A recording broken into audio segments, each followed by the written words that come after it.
Getting ready now for our next action, Masters GT Trophy, and Ed is exactly right.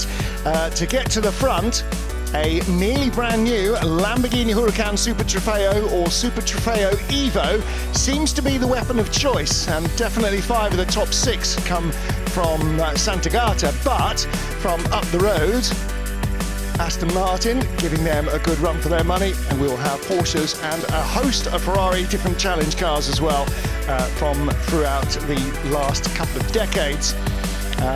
One singleton entry from Ginetta, a single Maserati, the unique looking Morgan Aero Supersport, and a couple of other unusual cars, Alfa Romeo 156 Turbo and the Ford Racing 500 Ford Mustang towards the tail of the field to add plenty more variety. But it is a little bit like the grid of a Lamborghini Super Trofeo at the sharp end of the field, and Alistair, the car's qualified strongly, and there's no doubt that they're a pretty robust race car over a relatively short period. This is a 40-minute race. We do have a pit stop that we have to deal with, so we will get to the rules for that in a moment or two. Safety car has pulled off, no extra formation laps needed for these guys because the track is now dry and warm.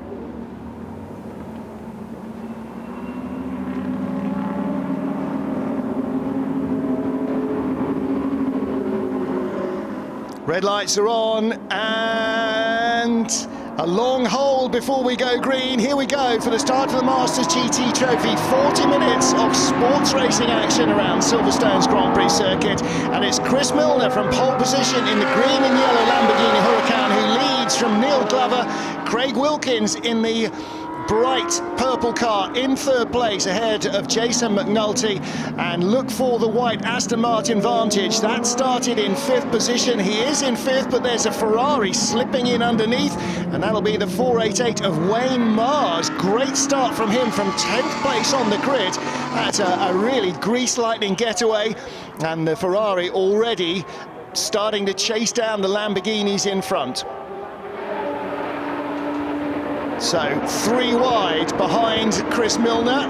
Who's going to come out on top? Craig Wilkins. Now he's driving solo in that purple and white number 8 car, the sort of Cadbury's Dairy Milk livery, not that it actually is, but so he will not only start the car but stay in it through the pit stops, and that's quite a good way of doing things. But as you heard from Nigel Greensall, if Chris Milner, the race leader, the pole man in his brand new to him Lamborghini, the grey and yellow car, if he's enjoying himself, then he will stay out as long as he can. Coming up through the order, Craig Davis, car number 52, didn't make the best of starts, now gets back past the Paul White Aston Martin, so he's gone by the Vantage, and so too has the first of our 911s. I think that's Miles Griffiths, the car with the green highlights. Through the Beckett sweepers, and as you say, it's a bit like a Lamborghini Super Trofeo race or a GT race anywhere in Europe, with the Lamborghinis near the front as they come down the Hanger Straight for the first time, and they will be onto the brakes for Stowe Corner at any moment. There they go now, the front dip, and through on the inside goes the number 8 Lamborghini of Craig Wilkins. A very nice move there, swung across from the outside to the inside and took the lead under braking for Stowe, and they're now into the opened out entry to Club Corner, and then the tighter normal right-handed element of Club that takes them back to complete the first lap.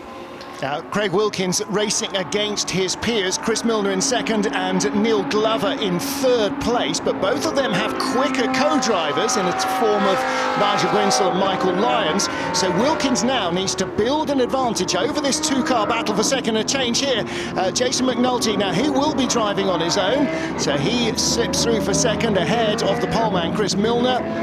And I misidentified the red Ferrari, by the way. I was thinking that was probably the better Ferrari on the grid of Wayne Mars, but it's not. It's car number 3 of John and Gary Pearson. That started 11th and came up to 4th place on the opening lap. But now it is the best of the 911s. The green highlights with the black bonnet. That's Miles Griffiths.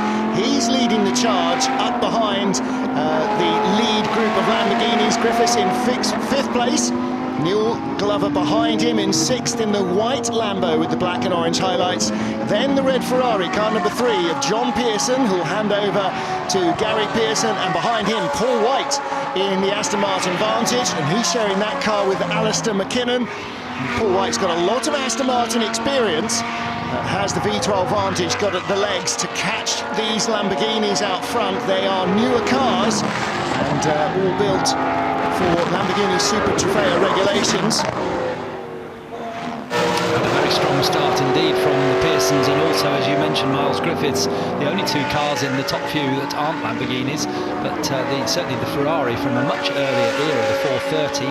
So a very strong start indeed as the four leading Lamborghinis out onto the hangar straight, and then it's the green and black car of Miles Griffiths in 5th place, and in 6th place is that the Davis and Maiden car? It's Craig Davis, isn't it, started that one? Yep. So they're making their way now back to Club Corner to complete the second lap, and the fastest lap, unsurprisingly, in this early stage of the race has gone to the leader with a 2:03.815 first flying lap. So there's quite some time to be had in these cars. We had a 2:00.499 for pole position, so some time yet to be found in these cars. Well, that pole position was set by Nigel Greensall in the 63 car, and a change there for 3rd place. So up to 3rd goes Craig Davis in the 52 Lamborghini. The white car with the blue and red highlights moves ahead of Chris Milner. And for Jason McAnulty in 2nd place, his deal is the same as Craig Wilkins, and the same for Miles Griffiths, who are driving solo. They have got to try and work themselves as far ahead of the cars that will have quick second drivers in, or quicker potentially second drivers. So they're already ahead of the 55 car of Neil Glover, who'll hand over to Michael Lyons. Lyons already a winner here in sports cars today in the IBEC in the second race in the Thundersports race. So he's already got one win under his belt. And Nigel Greensall, well, he retired from his first race of the weekend so far, but he'll be looking for a decent result in this one, and he will take over the car that started on pole, the number 63 Lambo. Now here comes the white Aston Martin of Paul White, getting himself up to speed in car number 23, and out to Copse Corner, sweeps around the outside through Maggots into Beckett's.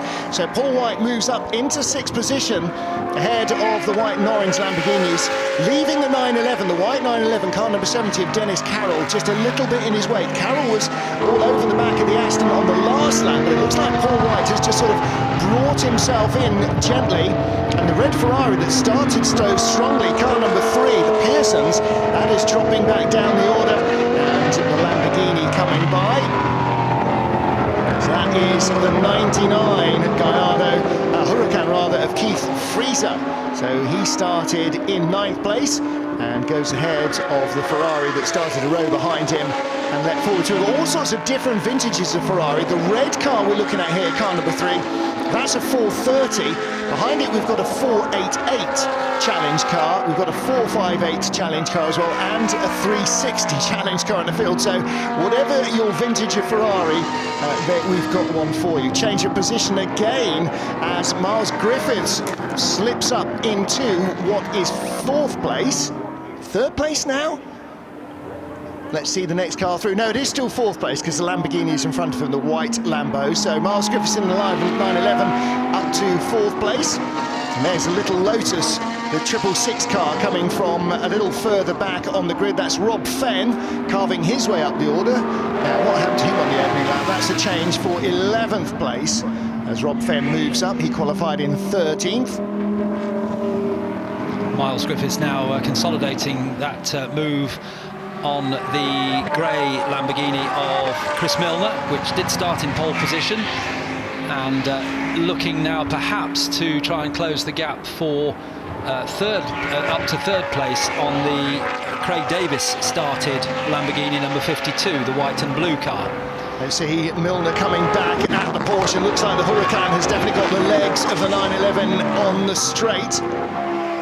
But the 911 just holding its own through Copse Corner and then building a slight advantage. And don't forget, as we heard from Nigel Greensall, that Milner has not driven that grey Lamborghini before yesterday, so it's the first time out in a race with that car, so he will start to learn a little bit more about it with every lap and every corner. And again, looking deep down the inside of the Porsche, showing plenty of ambition, even if he didn't have enough room for the overlap.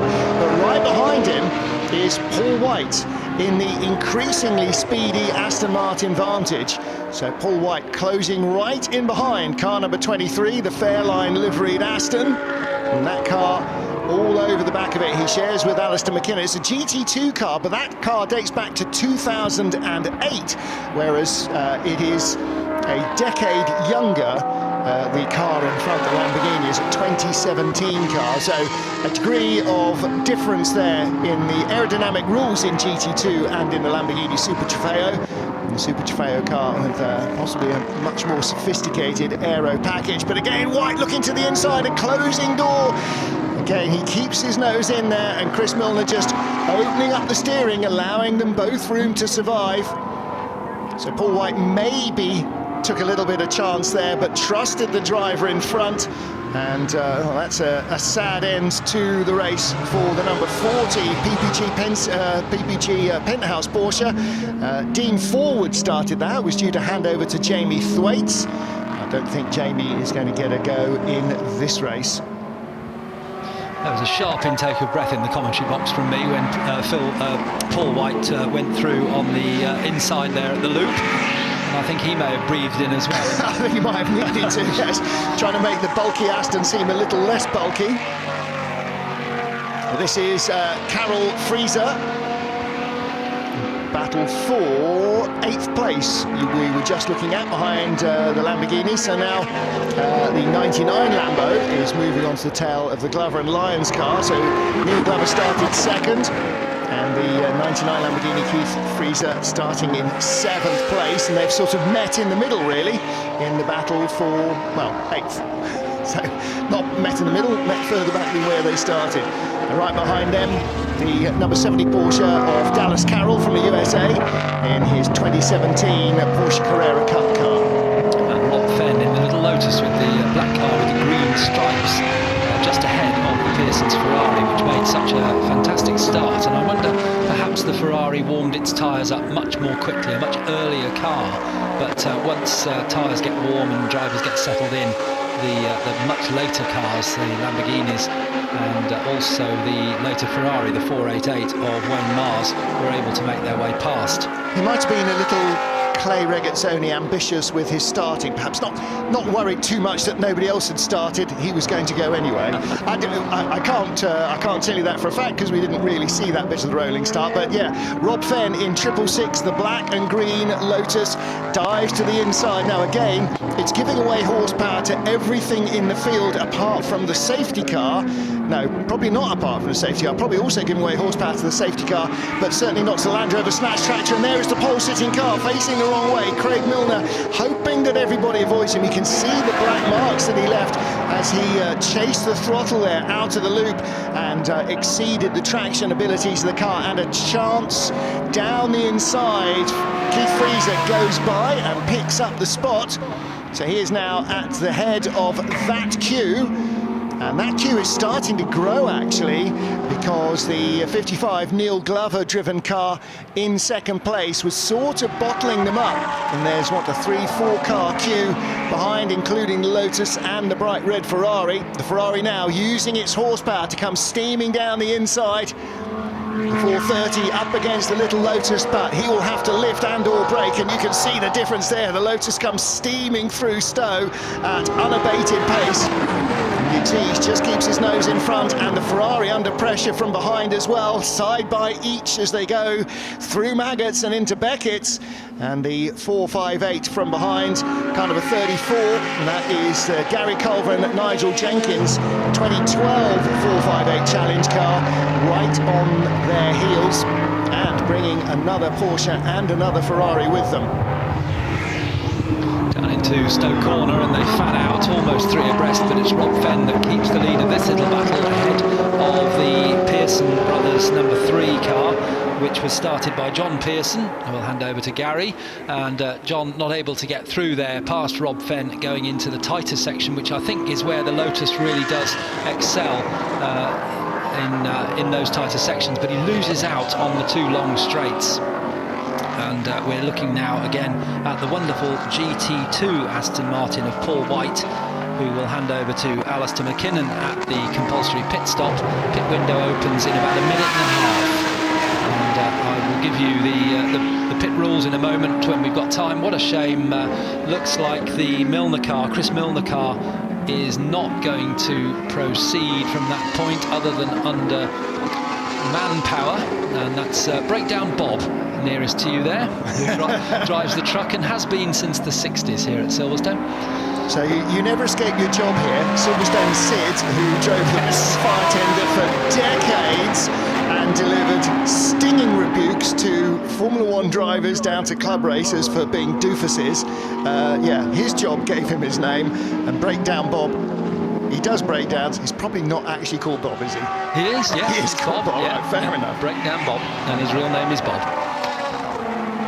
Drives the truck that's usually based up at Beckett's, and this battle continues between Rob Fenn and John Pearson, and Pearson once again at Copse Corner goes through, just the extra power of the Ferrari. But now watch Rob Fenn try and come back at him as they come up towards Beckett's. He takes the slightly tighter line up to Maggots, no room to get through there, and I think he probably will leave his move until they get down towards Stowe, but no, he's going wider through Beckett's. He comes up alongside, and he does get through in the second element of Beckett's. Great driving there from both drivers. John Pearson giving Rob Fenn room to come up alongside, but now Rob Fenn is about to get eaten up by the faster Ferrari, and also the Porsche on the outside goes all the way around the outside. Ferraris to the left of me, Ferraris to the right. The Porsche goes past all of them, but again, Rob Fenn, look at the speed he carries into Stowe and on the way out as well, and he'll rejoin inside the number 3 Ferrari.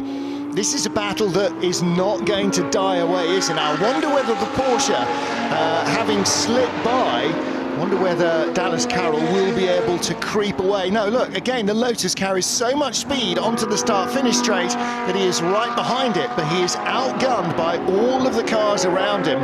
But you think he might be outgunned by every single other car on the grid, potentially. And here he comes again up the inside at Village, goes past Dallas Carroll in the 991 Porsche on the run into Village. Now he's ahead as they go into the loop. Carroll will try and come back on power on a tighter line, but no room to get through there. So it's still Rob Fenn who's ahead in this really absorbing battle.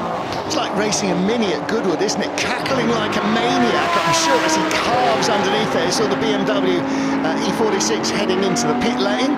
So I'm not sure what ails that, but again, here is Dallas Carroll in the number 70, the white, or is it pale grey? I'm not quite sure, 911. And Rob Fenn all over the back of it. And he was telling us that this Lotus, unusual as the Supersport in having a central driving position a la McLaren F1 road car. Of course, Exiges don't normally come with a central driving position, but as you can see, he is plumb in the middle of the car. And I'm sure he is absolutely laughing like a drain with every pass he makes. It's a proper giant killing machine, isn't it? And yeah, carrying so much speed compared to the bigger, heavier cars. Pit lane window open, it is. So into the pit lane comes number 11. I wonder if that's why the BMW is coming. I didn't spot that was the case. But into the pit lane.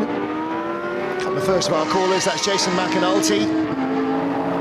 Late entry to the race in his Lamborghini Super Trofeo, and there's Craig Wilkins coming up behind the Alfa Romeo 156 Turbo. Now, I've seen Super 2000 World Touring Car Alfa Romeo 156s, I've seen Alfa 75 Turbos. I didn't know you could get a 156 Turbo. Driver change, Rob McFarlane and George McFarlane in their Ferrari 360 Challenge car. And it was Robert that started, George taking over. At least that's what we're told. And fairly simple rules on this one. 10-minute pit window, 10 minutes and a 60-second stop for every car except 2 cars that are deemed to be elite, and that's numbers 55 and 63. And given the current positions of those cars, that's going to give their second driver a lot of work to do. Yeah, it really is, isn't it? Now, is it the all-up driver lineup?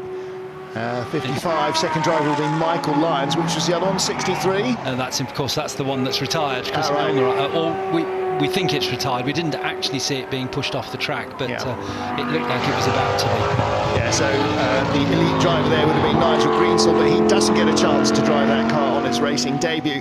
So Craig Wilkins is our race leader, and two of his major potential rivals in the second half race, in terms of Nigel Greensall and Michael Lyons, well, Greensall's not going to be in the car, and Michael Lyons will have to spend much longer in the pit lane, and is not in a position right now where the car would be challenging Craig anyway for victory. So let's take those two cars out and look at who might.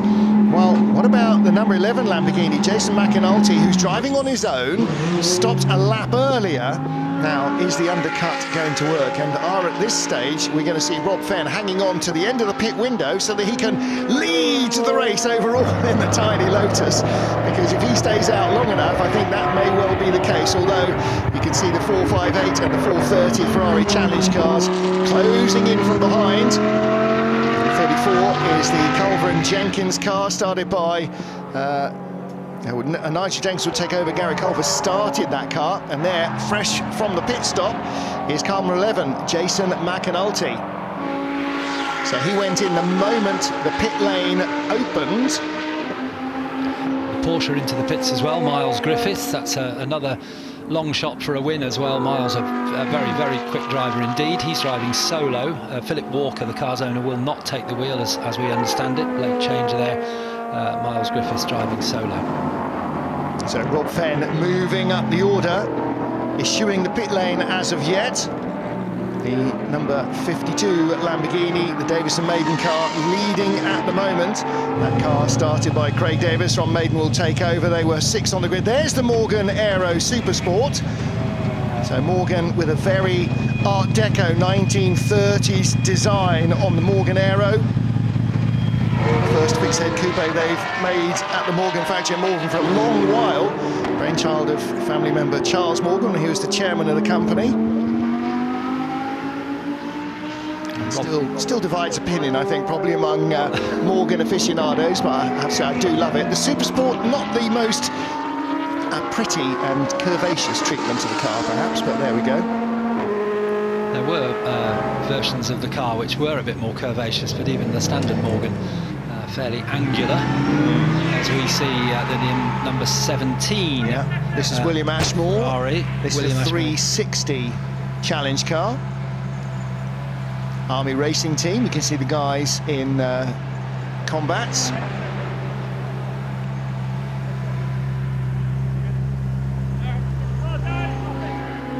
Rob Fenn continues to circulate. Come on, guys, go into the pit lane, let me lead. And then he'll wait for the safety car to come out. And suddenly the whole picture of the race will change. So Craig Wilkins with the fastest race lap. 2 minutes 1.1.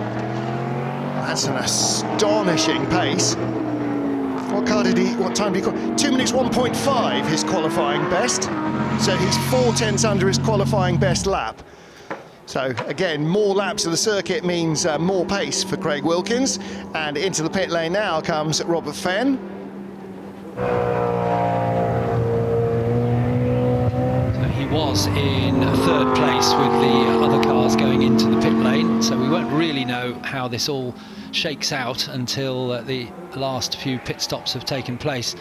It's only a 10-minute pit window, so they have to be fairly sharp about their timing in this. And it's dangerous to leave your pit stop till right at the end of the window, because if a safety car comes out and it takes you a minute or two longer to do that final lap, you might miss the pit window. So most cars will come in probably with a lap in hand, just in case of a delay. But this car, no such troubles for the number 8. It's running in 6th place at the moment, but of course it's had its pit stop. The number 8 Craig Wilkins Lamborghini Huracan. Yeah, one car in front of him yet to stop, and all the other cars in front of him are in the pit lane. That is the car that is yet to stop, the Red Bull Ferrari, and that's Chris Goddard. So that looks like it may well head into the pit lane now. Does he go in? No, doesn't look like he is. He's going to stay out a little longer. That's the other pit lane. Oh, that is the... yeah, see, that's where we went in this morning. And, of course, I haven't woken up to the fact that we're using a different pit lane this afternoon, owing to the fact that the Formula 1 cars didn't stop there. There comes Craig Wilkins. So Jason McAnulty is still in second place, and in third place out comes the car that was started by Phil White, Alistair McKinnon in the Aston Martin V12 Vantage. That's the all-white big V12 engined Aston. And there is the car in second place, Jason McAnulty. As we wait for the Red Bull Ferrari that leads the race to make its pit stop, it won't come back out in the lead. And Rob Fenn back down to 8th, or corrected, probably 7th.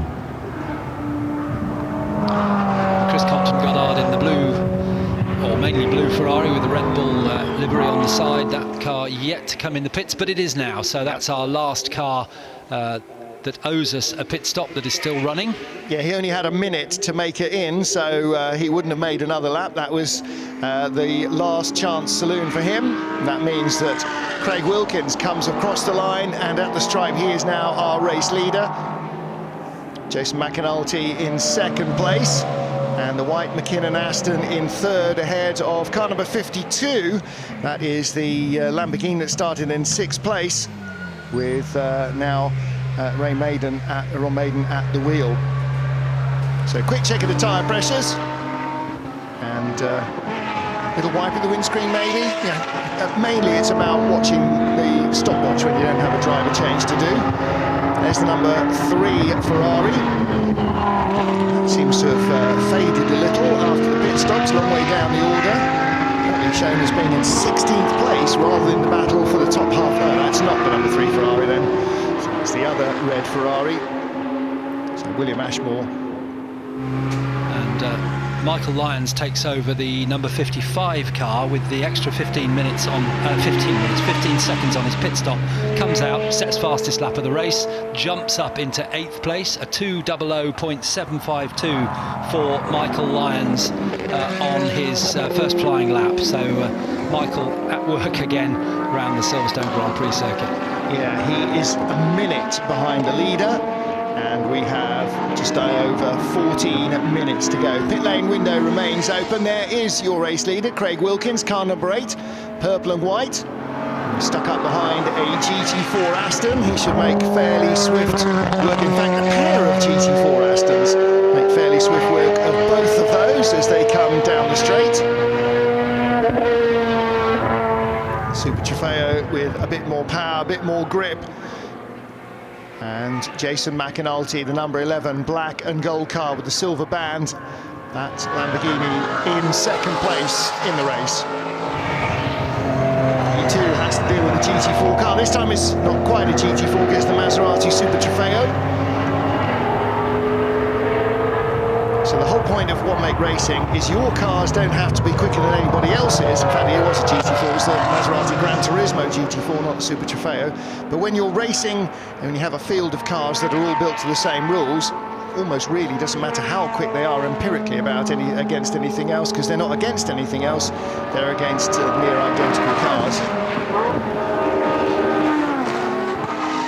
So Rob Fenn still inside the top 10 in the little Lotus. Craig Wilkins, well, his fastest lap in the car, 2:01.1. Last time round, 2:03.6. He will have lost time coming out onto the hangar straight. And there's the Ginetta G55 facing in the wrong direction. I'm not sure that anybody else was involved. That may have just been a relatively out of the pit lane harmless spin.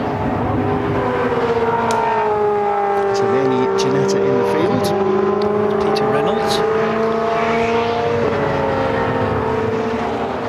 And meanwhile, here we go. Lotus around the outside, making the Ferrari look like a very blunt object indeed, which it really isn't. If you were in the passenger seat of the Ferrari, you would still think you were going very quickly indeed. Thank you very much. Robert Fenn just slices around the outside. Obviously, there's no room in the single-seater Lotus for a passenger seat. I don't think you can fit one on either side, but he goes by the McFarlane's Ferrari, started by Robert, driven now by George, one of our later pit callers. halves past him. There wasn't a position change, but put a lap on them. Michael Lyons faster again, 2 minutes 0.7. He's now up to 7th place. Michael Lyons flying in the number 55 Lamborghini Huracan. And he's got the gap down to below a minute to the leader, but with, what, 11 3/4 minutes to go, that's a very, very tall order indeed for Michael. Yeah. But he might make up another place on this lap, because he's only a third of a second behind Keith Frieser.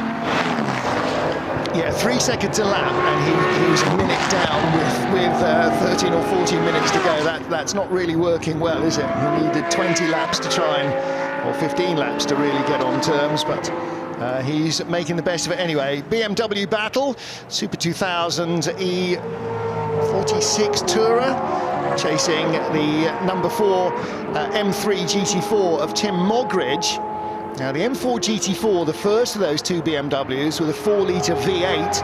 The 43 car is an ex-Schnitzer 2-litre Super 2000 touring car, a 320i. Not the same generation, slightly later generation of car, but a very different rule set. And between them, they are duffing up the Red Bull Ferrari. So Ferrari owners the world over look away now as two humble BMW touring cars make a mess of all Ferrari stature. Now then, here comes Michael Lyons up behind the 37 Porsche of Miles Griffiths, around the outside of the 37 Porsche of Miles Griffiths, and past the 37 Porsche of Miles Griffiths. Lyons absolutely flying. Had an absolutely crushing win earlier on today in the HSCC Thunder Sports, the second race in the programme, after being eased off on the opening lap onto the grass. Did a lot of fist shaking, which again is very unlike Lyons, and then basically it looked like somebody had set his trousers on fire and he took off like a scalded cat, raced through the field, destroyed everybody else, left them trailing in his wake. By the time he got on the podium, he'd calmed down again. He did admit to the fist waving and being quite aerated, but he's now up into 5th place. And that's his next target, the 52 car of Ron Maiden, which is sitting currently in 4th place. So Michael Lyons looking to make his way up to 4th, having dispatched on this lap Miles Griffiths in the Porsche. And then there is the big gap to 3rd place, White and McKinnon Aston Martin, which is 20-odd seconds ahead of this battle now. So all Lamborghini for now, and actually Michael Lyons catching his rival right in the wrong place, because that's actually slowed him down quite a lot through the Beckett's S's. He will get by without any problems. He really wanted to keep the speed up. 9 minutes on the clock. Michael Lyons up to 4th, chasing a podium here.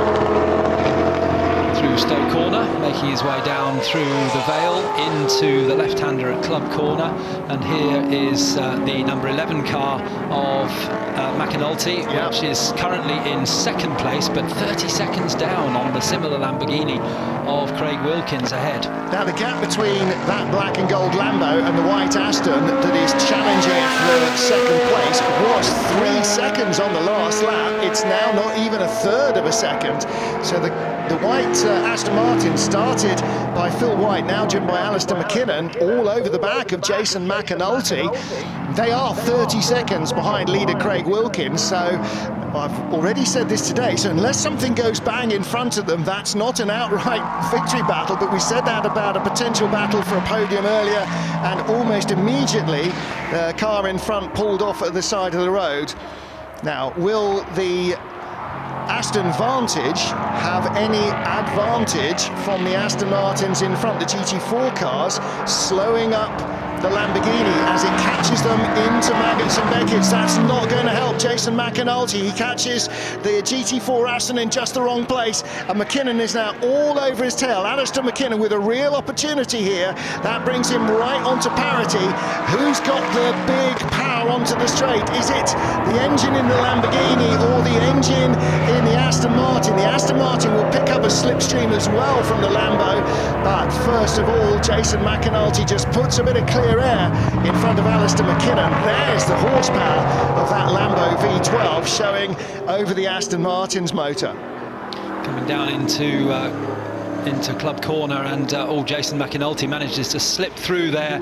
That was very helpful to him, but a bit of a slide on as he goes through club, and correction. So the yellow Aston Martin is a lap down. We're looking at the white one on the left-hand side, all white, driven by at the moment Alistair McKinnon, and that is challenging for second place as they come through and into Village onto the brakes for the tight right-hander. Meantime, some 30-odd seconds up the road, Craig Wilkins is going on his merry way. And I was just about to say, where is Michael Lyons right now? Well, he's on yet another fastest race lap. His last was 2 minutes 0.75. He's quicker than that in sector 1. He's quicker than that in sector 2. This could come down under 2 minutes for the Lamborghini driver in 4th place as he chases the battle for second. And the good news for him, although time is against him, the battle here for second place that we're looking at between the black and gold Lambo Jason McAnulty and the white Aston Martin of Alistair McKinnon is slowing them both up compared to the electrifying pace of Michael Lyons. Time is against him. This is like a 5th day of the test match run chase. Michael Lyons with wickets in hand. He's got the speed, but has he got the time to catch his battling rivals in front? Well, the gap between them last time across the timing line was 19 seconds, and Michael is some 2 seconds a lap quicker, but that was at the timing line, and they're already well round the next lap, so it will be closer. And whether in the remaining 5.5 minutes Michael Lyons can make up that gap, that's a hard job for him. Again, back with Alistair McKinnon in the white Aston. This time, again, losing ground as they come out of the Beckett's S's to Jason McAnulty. Lyons not quite as quick on the last lap as he had been on the previous one. A really lackluster 2 minutes 0.95 compared to the previous 2 minutes 0.75.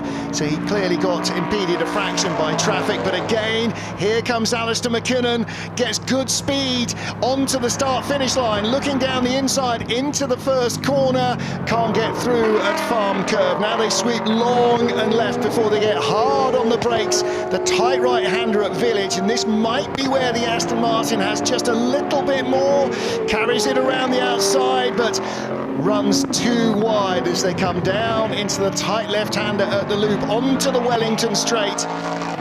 Named not after the waterproof footwear, but after the bombers that flew out of Silverstone during World War II. And again, he is right with him, but again, in a straight line, the Lamborghini picks up its skirts as we watch Michael Lyons still carving away, quicker and quicker and quicker. 2 minutes 0.19, his last lap. He must get below 2 minutes, surely, but the gap is coming down. Again, it was only 3 seconds on that last lap. He is running out of time, and Lyons in traffic now, goes by the FR500C Mustang. He's got those two battling GT4 Aston Martins in front of him as well. He should just get by both of them before they get to Copse Corner. Picks off the first as he exits Luffield, headlights flashing. Lyons is on a charge. McKinnon still can't get to grips with Jason McAnulty. And we've forgotten to show you for a while our race leader, the purple and white Lamborghini of Craig Wilkins, as we see the spinning Ferrari. Again, no harm done. Onto the straight they come once more. McKinnon right behind McAnulty, and even picking up the toe, the Lamborghini just picks up her skirts and away she goes, leaving the Aston a little breathless in her wake. And you caught a quick flash of Michael Lyons going through Beckett's in the background of that long shot we had up the Stowe, from Stowe up the Hanger Straight, and that gives you an idea on track of how far behind he is. On the timing screen it's 16 seconds, it'll be less than that this time around. Fastest man down the Hanger Straight this time, Michael Lyons, 157.5 miles an hour, and here comes the Aston, doesn't quite have enough to go inside, into Farm Bend, into the Farm Curve. Oh, he is so close to making a breakthrough. McKinnon has to go the long way around the outside here, hasn't got enough room to do so, but the BMW's in front. Will they hold up the Lamborghini? Lamborghini's been pretty lucky in traffic, Jason McAnulty, but those dicing Beamers might just offer a shot here to McKinnon. 2 minutes and 20 seconds remaining. And They're going to get by on the Wellington Straight, so no real advantage either way for the two battling cars for second place. And into Brooklands they come. Oh, did the Lamborghini run a bit wide there? He did. Ran in very deep. I was worrying actually that McKinnon coming in shallow might run into trouble, but McAnulty went in too late and too deep. Craig Wilkins having a big bobble there as he came out of the corner. Here comes McKinnon on the inside, can't get by. Slow Ferrari up against the old pit wall. And he will hopefully not be in the way as they get into Copse Corner. No, he stays way out of the way. And again, here comes the Aston Martin. The Aston Martin seems to be better in the quicker stuff, but the Lamborghini rather has got the legs on the straights just enough to stay out of harm's reach for most of the lap. Through Beckett's they come, and another opportunity now as they go on to the Hanger Straight. We've seen generally the Lamborghini's a little bit quicker down the straight, but perhaps into Stowe Corner on the brakes. They're back with Michael Lyons on our live stream shot there, chasing as hard as he can. Into Stowe Corner they come. It's still the Lamborghini in second place, and just behind the white Alistair McKinnon GT2 Aston Martin. Now down onto the brakes into Club Corner. They sweep through the left part of Club, then into the right-handed element, a much tighter element this, and then onto the Hamilton Straight once again with 50 seconds remaining. So the leader I don't think the leader will get round again. He's 35 seconds This will be ahead, the final lap, won't it? Yeah. So by the time runs out, Craig Wilkins will take the checkered flag. So this is last chance saloon at every corner now for Alistair McKinnon, chasing Jason McAnulty, and he's got a chance with the Morgan Aero Super Sport, and the Lamborghini runs very wide, but he's still tucked on the inside line. There's not enough grunt in the Aston, surely, to go a long way around the inside, and the Ferrari really squirming as he tries to get the power down. The Lambo gets through, but he's still got the Morgan in front. Now he's got to cut to his left, go inside the Morgan, but the Lamborghini has got the straight line legs on the Aston Martin. So this is going to be a real battle. In the background, Michael Lyons. It is the last lap of the race. Lyons isn't going to catch them unless something bizarre happens, Alistair. This is going to be a breathtaking battle to the flag, because the slightly faster Lambo is now behind the Aston. Indeed it is, and the Michael Lyons car within 10 seconds now of this battle. What a drive from Michael, but it's just too much on this, the last lap. So it's Aston Martin second, Lamborghini third, and Lamborghini of course in the lead as well. So the Aston versus Lamborghini battles that we've seen in British GT over a number of years here in this race has been a really fascinating battle. Craig Wilkins approaching the end of the lap. Here he is. The checkered flag awaits from the man who started in third place. A victory in his Lamborghini Super Trofeo, and Alistair McKinnon onto the Hanger Straight for the only time since he took over the car in front of the Lamborghini of Jason McAnulty, and McAnulty cannot get close enough. I wondered whether he'd be able to hang on through the Beckett's S's and challenge down the straight into Stowe for the final time. But the Phil White, Alistair McKinnon, Aston Martin, having been trounced in qualifying by a phalanx of Lamborghinis, takes second place, and it will be third for Jason McAnulty, and Michael Lyons will come across the line right now, just under 10 seconds back. Now, plenty of racing still going on.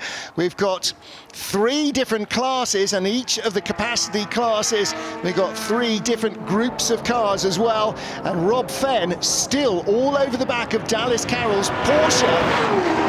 So there goes the number 70 Porsche into the Beckett's S's. Rob Fenn in the Lotus will throw the kitchen sink at Dallas Carroll to try and get by him on the last lap. It might be brave at Stowe. Look at how much speed he's trying to carry through the Beckett's S's.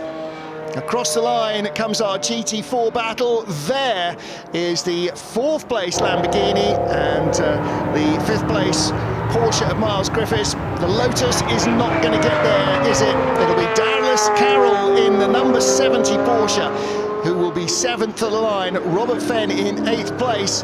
The racing car of the beast, 666, the little Lotus Supersport. And across the line they come, nose to tail. Dallas Carroll just easing out of the final corners to the flag. Rob Fenn almost rear-ending him there in the Lotus. But, yeah, the Motorsport Elise, to give it its correct name, not the Supersport. And there you go, a dramatic end to the race for so many of our cars. And they're taking 9th place, the green and white number 60 Ferrari, not hurrying, because he's got no one in his mirrors, just enjoying the last couple of corners here on the Silverstone Classic circuit. That little cut through there in the final part of Club Corner, final part of the Vale rather, before they get into Club Corner, just making life a little easier, particularly for the older vehicles, of whom we have quite a number here. These cars would handle the Formula 1 layout without too much problem. They've got lots of grip, lots of downforce, and big fat tyres, so they would manage it. But some of our older contestants would find it a little trickier. Well, that was breathless stuff. Craig Wilkins was looking very happy before qualifying yesterday, very keen to take on this challenge, and he did a pretty decent job of it as well. Phil White, Alistair McKinnon taking second in the white Aston Martin Vantage. Few spots of water on the camera lens at the wing. And Jason McAnulty, having been third for a long way through the race, in the end, the Aston getting him on the last lap and taking second place away. Jason McAnulty still on the podium in third place, and Michael Lyons at the end, 4.89 seconds back. 2 more laps and he'd have passed them. 1 more lap and he would have put them under real pressure. But here is your race winner with the 8 ball on the helmet. And looks like that might have been quite hot work for Craig Wilkins. I think 40 minutes in a Super Trofeo Lamborghini definitely gets you pretty worn out. there's the Aston team looking after the car for Paul White and Alistair McKinnon. A good result for them as well, finishing in second spot. That was really hard worked for as well. Alistair tried everything without much success to get by Jason McAnulty, and in the end it was just a little bit of traffic that helped it break in his way. Well, that car regularly raced, you can see in the Dutch Supercar Challenge from the door panels as well, so that car's getting a lot of outings.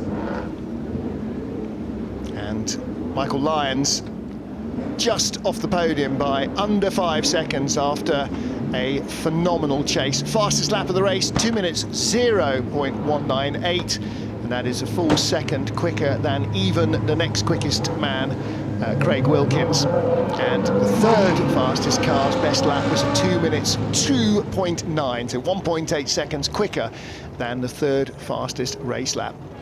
Looks like the Mustang has failed to proceed. Let's take a look at our results. Masters GT Trophy, well, the Lamborghinis qualified strongly and looked to dominate. They didn't quite manage to in the end. Craig Wilkins claimed victory from the White and McKinnon Aston Martin, which took second from Jason McNulty on the final lap. Michael Lyons just fell short in his chase, but some stupendous laps take that car up to fourth ahead of Keith Freezer. Miles Griffiths, the best of the Porsche 911s, and Diana's Carroll fending off the Motorsport Elise of Rob Fenn right to the flag. Wayne Mars, the best of the Ferraris, in 9th place.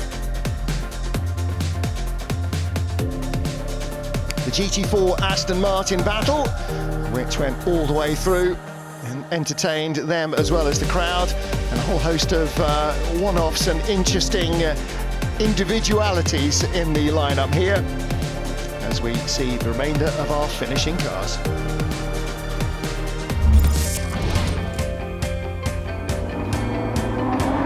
Lamborghinis dominated in qualifying for the Masters GT Trophy, race 6 at the Silverstone Festival 2023, and our pole sitter led them away, Chris Milner in the grey and yellow car. But it wasn't long before Craig Wilkins from third on the grid jumped into the lead.